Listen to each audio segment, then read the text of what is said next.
तो इस वीडियो के अंदर अभी हम लोग आगे बढ़ते हैं कि 5D होलोग्राम एडवर्टाइजिंग फैन जो है, जो 4 ब्लेड का जो फैन आता है, उसको हम लोग असेंबल करेंगे। तो सबसे पहले आपको काम ये करना है कि अपने आप को पहले ग्राउंड कर लेना है, क्योंकि यहाँ पे सब ओपन सर्किट रहेगा तो स्टैटिक चार्ज लगने के यहाँ पे चांसेस रहेंगे।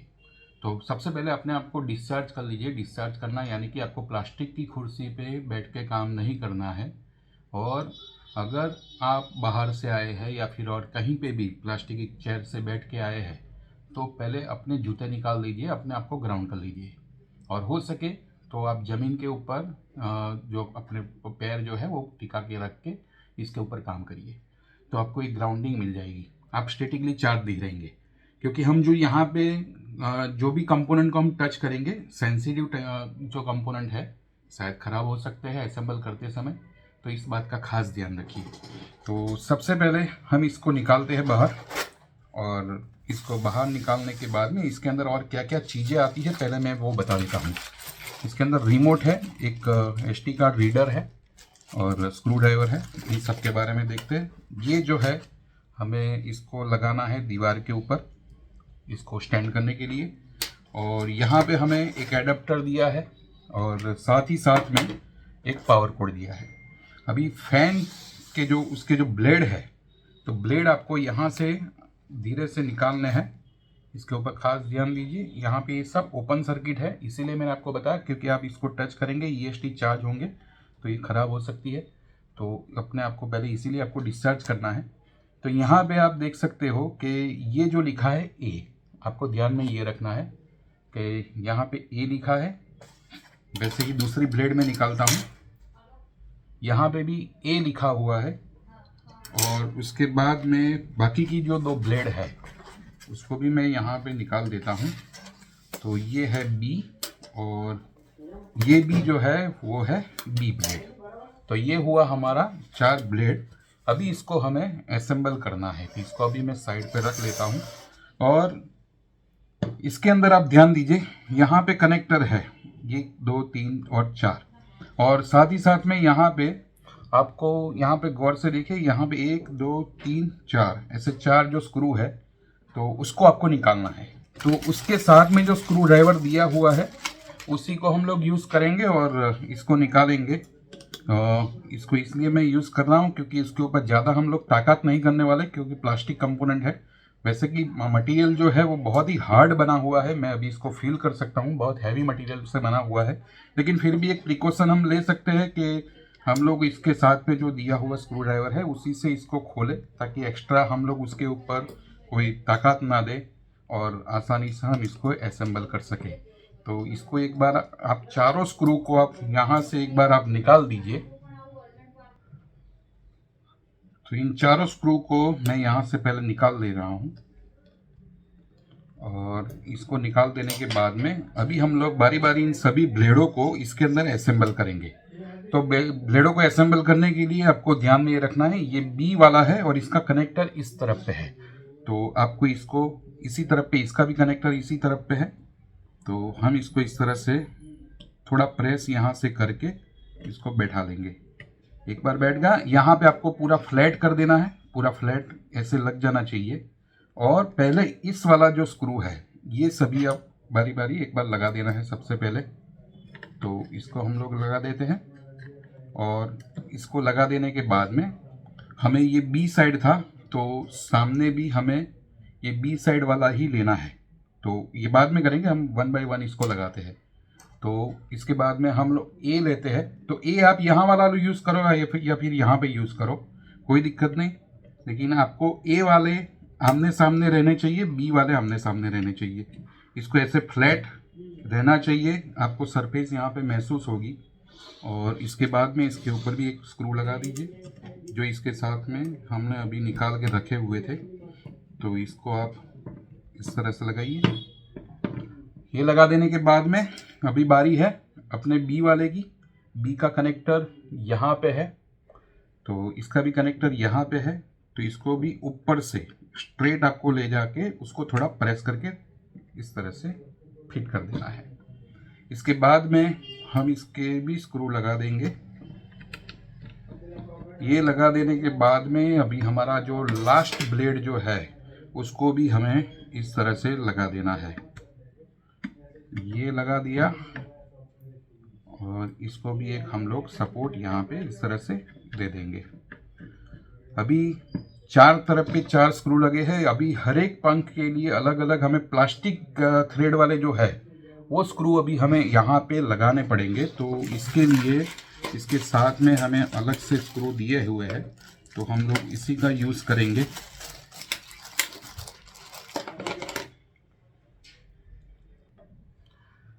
अभी हम लोग आगे ये जो प्लास्टिक थ्रेड के जो स्क्रू है उसको भी लगा देंगे।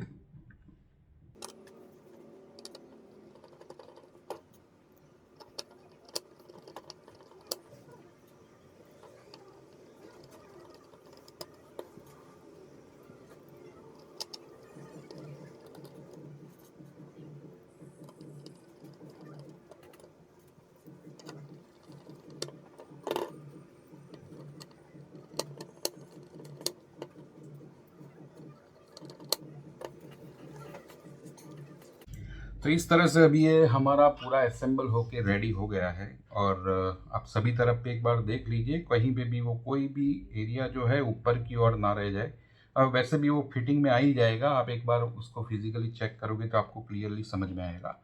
अभी यहाँ पे हमें जो उसका जो SD कार्ड है, ये है इसका SD कार्ड का स्लॉट। तो इस SD कार्ड को अभी हम लोग निकाल देते हैं बाहर और इसके अंदर अभी हम लोग इसका जो भी डेटा जो है वो इसी के अंदर स्टोर रहता है। अभी इसके अंदर 16 GB का एक कार्ड दिया हुआ है और इस फैन के अंदर बीन फाइल चलती है जो उसके फॉर्मेट के हिसाब से वो बनेगी। तो उसका जो सॉफ्टवेयर है वो सॉफ्टवेयर के बारे में भी मैं बताऊंगा किस तरह से हम लोग इसके ऊपर डेटा अपलोड कर सकते हैं। और जो होलोग्राम फैन जो है उसके ऊपर आप किसी भी तरह का वीडियो, फोटोज़ या फिर आप एनिमेशन अपना पावर पॉइंट के अंदर बना के भी इसके अंदर अपलोड कर सकते हैं। लेकिन वो फाइल सीधी ही अपलोड नहीं करनी पड़ेगी, उसके लिए सॉफ्टवेयर आता है। जो सॉफ्टवेयर क्या करेगा, इसको बीन फाइल में कन्वर्ट करेगा जो इस फैन को समझ में आए। तो उस फॉर्मेट में हमें उसको कन्वर्ट करना पड़ेगा। सॉफ्टवेयर बहुत ईजी है, वो भी मैं आपको बताऊँगा आगे कि इस तरह से वो सॉफ्टवेयर में काम करता है और किस तरह से हम लोग उसको अपलोड कर सकते हैं। तो पेन इसके अंदर वापस मैं SD कार्ड लगा देता हूँ और SD कार्ड लगा के हम लोग सबसे पहले इसका टेस्ट ले लेते हैं।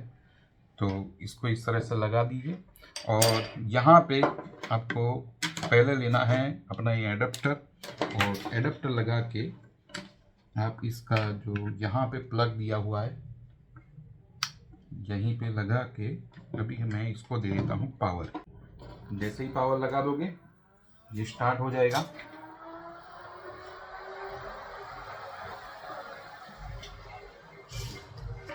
इसके अंदर रिमोट का जो सेंसर है वो ऊपर की ओर है, तो हम लोग यहाँ से इसको ऑन और ऑफ कर सकते हैं।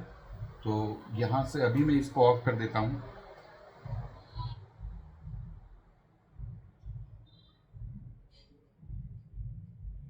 आप इसको इस तरह से बंद करने का प्रयास मत करिए क्योंकि उसके ऊपर की ओर LED है तो वो नुकसान कर सकता है उसको अपने आप उसको बंद हो जाने दीजिए।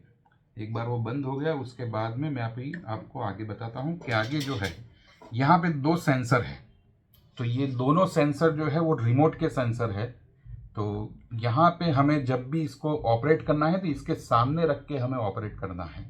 और दूसरी एक बात कि जब वाइट बैकग्राउंड होता है यहाँ पे सेंटर पे, तब कभी कभी वो IR रिफ्लेक्शन कैच नहीं करता है। तो उस समय में हमें ये करना है कि आप इसको 1-2 बार प्रेस करते रहिए। आपका जैसे ही यहाँ से वाइट बैकग्राउंड चला जाएगा वो अपने आप उसको एक्सेप्ट कर लेगा। तो ये कभी कभी इसका माल फंक्शन, इस तरह से हम बोल सकते हैं, माल फंक्शन तो नहीं कहेंगे लेकिन इस तरह से हो सकता है कि आप सोचोगे रिमोट ख़राब है, लेकिन रिमोट ख़राब नहीं है। वो उस समय में जब वो रिफ्लेक्शन है इस तरफ से IR हमारा जा रहा है और इंफ्रारेड और वाइट LED दोनों के रिफ्लेक्शन एक दूसरे के साथ में टकरा के वो उसको सेंसिंग नहीं ले रहा है उस समय में। तो आप एक बात ये सोच लीजिए कि ये रिमोट तो परफेक्टली वर्क कर ही रहा है, लेकिन ऐसी कंडीशन में जब रिमोट आपका काम नहीं कर रहा है तो आपको थोड़ा वेट करना पड़ेगा। अभी बात करते हैं कि इसको लगाना कैसे है। अगर हमें दीवार के ऊपर लगाना है तो हमें इसको इस तरह से लगाना पड़ेगा कि आप ऐसे करोगे नहीं चलेगा, इसको इस तरह से लगाना है। तो इस तरह से लगाने के लिए आपको ये ध्यान में रखना है कि आप इस एरिया को दीवार की ओर रखें और यहाँ से स्क्रू आपको दीवार के अंदर लगा देना है। तो इसके साथ में आपको इस तरह से 2 स्क्रू भी दिए गए हैं। तो आप इसको इस तरह से दीवार पे या फिर किसी भी लकड़ी के ऊपर कहीं पे भी आप इसको 1 टाइम इसको प्लेस कर दीजिए, और जब भी आपको इसको निकालना है या फिर लगाना है, इस तरह से आप निकाल कर लगा सकते हैं। तो ये इस तरह से लग जाएगा।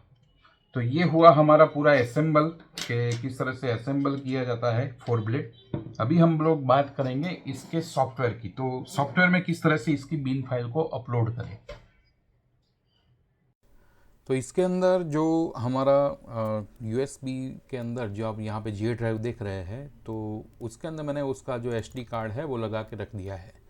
अभी जैसे ही आप SD कार्ड को यहाँ पे लगाओगे, मैंने यहाँ पे बहुत सारी बिन फाइल अपलोड ऑलरेडी की है इसके अंदर, लेकिन आपको अगर कोई अपनी फाइल उसके ऊपर अपलोड करनी है तो किस तरह से करेंगे। तो यहाँ पे 3dsplayer.rar करके एक आपको zip फाइल मिलेगी, जिसको आप एक बार एक्सट्रैक्ट कर लीजिए। तो समझो कि मैंने यहाँ पे इसको डायरेक्ट यहीं से मैं रन करता हूँ, या फिर मैं इसको पहले एक्सट्रैक्ट कर लेता हूँ और यहीं से आपको मैं बता देता हूँ। तो एक्सट्रैक्ट टू 3ds play, इसको आप अपने कंप्यूटर के अंदर रख के भी कर सकते हैं। अभी मैं फ़िलहाल इसको SD कार्ड के अंदर ही रखता हूँ और यहीं से मैं आपको बता देता हूँ। तो 3ds प्लेयर वर्जन 1.4 इसको आपको रन करना है। ये है इसकी exe फाइल। इस exe फाइल को रन करने के बाद में यहाँ पे आपको सबसे पहला जो है हमारा HD224 ये सिलेक्ट करना है, और यहाँ पे फाइल एनकोड जो ऑप्शन है उसके ऊपर क्लिक करिए। जैसे ये क्लिक करेंगे, अभी यहाँ पे आप इसके ऊपर कोई भी फ़ोटोज़ या फिर आपके पास में वीडियोज़ है, उन सब चीज़ों को इसके ऊपर अपलोड कर सकते हैं।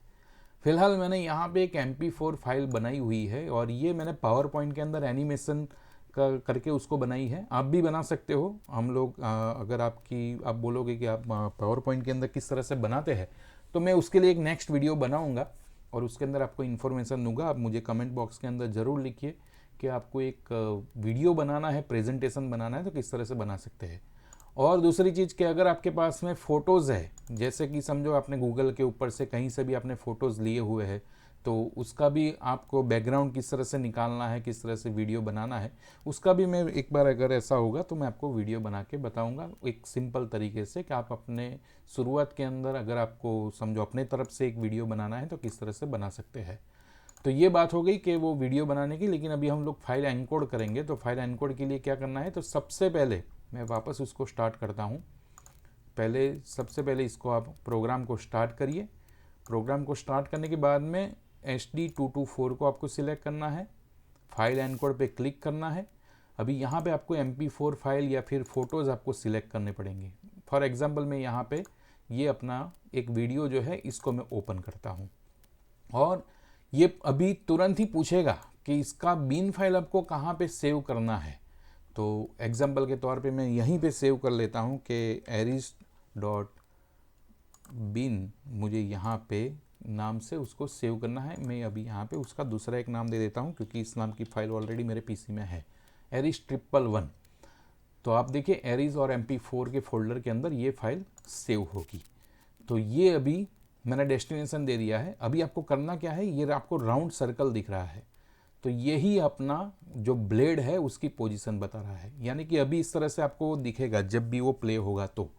तो इसको आपको राउंड सर्कल को छोटा करना है। आप जो माउस का जो आपका जो स्क्रॉल बटन है उससे आप इसको छोटा या बड़ा कर सकते हो। ये मिनिमम इतना जाएगा और मैक्सिमम आप यहाँ पे देख सकते हो इस तरह से जाएगा। तो हम जो मिनिमम पोजीशन जो है उसको हम लोग सेट करते हैं कि मेरा सर्कल इस तरह से रहेगा। अभी समझो इसको मैं साइड पे थोड़ा आगे पीछे भी कर सकता हूँ इस तरह से, और मुझे सेंटर में रखना है।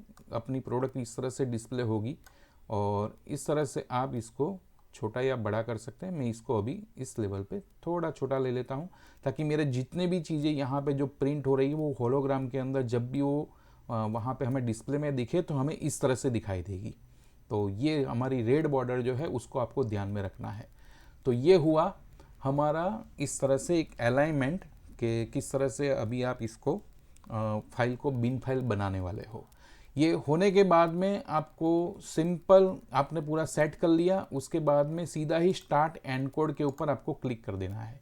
वो यहाँ पे एनकोडिंग स्टार्ट कर देगा। अभी ये 100% पूरा हो जाएगा, उसके बाद में हम इस बिन फाइल को एसडी कार्ड के अंदर ही रखी हुई है, लेकिन उसके रूट के अंदर अभी हम इसको रख देंगे। जैसे ही ये एनकोड पूरा हो जाएगा, यहाँ पे इस तरह से एनकोड फिनिश का एक मैसेज आ गया। अभी इसको आप कर दीजिए क्लोज। और आपको एक बात ध्यान में रखनी है कि आपको जो भी फाइल हमारी जो बनी है, बिन फाइल जो बनी हुई है, उसको हमें इसके रूट के अंदर रखना पड़ेगा।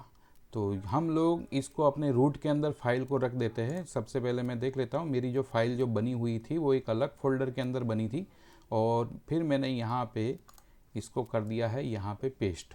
इसका नाम जो था मैंने वो एरीज 111 वाली बनी थी, लेकिन ये वही वाली फाइल है। मैंने इसको रीनेम करके यहीं पे अभी इसको रख दिया। तो इस तरह से आपको यहाँ पे रूट के ऊपर इस फाइल को रखना है। और जैसे ही आप इस एसडी कार्ड को अभी यहाँ से निकाल के जब हम लोग 3D होलोग्राम एडवर्टाइजिंग फैन के ऊपर लगाएंगे तो वो कैसे दिखता है, अभी हम लोग वो देखते हैं। तो यहाँ पे आप जो देख रहे हैं कि जब मैंने वो एसडी कार्ड के अंदर वो बिन फाइल अपलोड की है, लेकिन आपको यहाँ पे ऐसा दिख रहा होगा कि इसका जो बीच के अंदर जो एक व्हील जैसा दिख रहा है, जैसे कि कार चलती है तब जब हम लोग एक इफेक्ट दिखता है, वैसा दिख रहा है। उसका रीज़न है कैमरा। तो हमारा कैमरा का जो शटर स्पीड जो है उसको रियल टाइम में कैप्चर नहीं कर पा रहा है।